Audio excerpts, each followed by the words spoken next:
Hello students, welcome to Thinkers Commerce Classes. जैसे मैंने पिछले शॉर्ट में आपको बताया था डबल काउंटिंग कंसेप्ट, आज हम उसको डिटेल में बात करते हैं।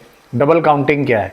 डबल काउंटिंग का मतलब, अगर हम बात करते हैं नेशनल इनकम के अंदर हम केवल फाइनल गुड्स एंड सर्विसेज की वैल्यू को इंक्लूड करते हैं और जो इंटरमीडिएट गुड्स होते हैं उनकी वैल्यू को नेशनल इनकम में इंक्लूड नहीं किया जाता। ऐसा क्यों? ऐसा इसलिए कि जो इंटरमीडिएट गुड्स होते हैं उनकी value already final goods and services में इंक्लूड होती है।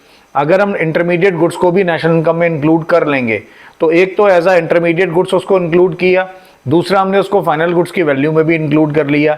तो इस डबल काउंटिंग की प्रॉब्लम से बचने के लिए हम ये जानते हैं कि नेशनल इनकम के अंदर केवल फाइनल गुड्स एंड सर्विसेज की वैल्यू को इंक्लूड किया जाए, ताकि कोई भी गुड्स और सर्विसेज की वैल्यू एक से ज़्यादा बार काउंट ना हो जाए। इसलिए हम इंटरमीडिएट गुड्स को नेशनल इनकम में अलग से काउंट नहीं करते हैं, इंक्लूड नहीं करते हैं, क्योंकि ऑलरेडी उनकी वैल्यू फाइनल गुड्स में इंक्लूड होती है।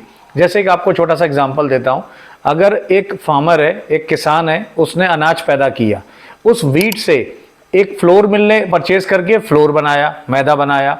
फ्लोर मिल ने वही फ्लोर आगे बेकर को दिया, बेकरी को, जिसने कि उससे बिस्किट ब्रेड बनाया, और बिस्किट ब्रेड को एक कस्टमर ने परचेज किया और उसका कंजम्पशन किया।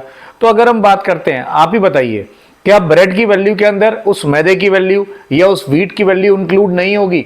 तो अगर हम मैदे को, व्हीट को या ब्रेड की वैल्यू को नेशनल इनकम में काउंट कर देते हैं, तो हमने कहीं ना कहीं व्हीट को एक से ज्यादा बार काउंट कर लिया। एक बार इन व्हीट काउंट करा, एक बार इन फ्लोर काउंट किया और एक बार उसको ब्रेड की वैल्यू में इंक्लूड कर लिया। तो इस प्रॉब्लम से बचने के लिए, ताकि हम किसी भी गुड्स और सर्विस को एक से ज्यादा बार काउंट ना कर लें, तो हमने ये डबल काउंटिंग की प्रॉब्लम को दूर करने के लिए केवल फाइनल गुड्स एंड सर्विसेज की वैल्यू को नेशनल इनकम में काउंट किया जाता है, ना कि इंटरमीडिएट गुड्स की वैल्यू को। इसी को कहा गया डबल काउंटिंग प्रॉब्लम।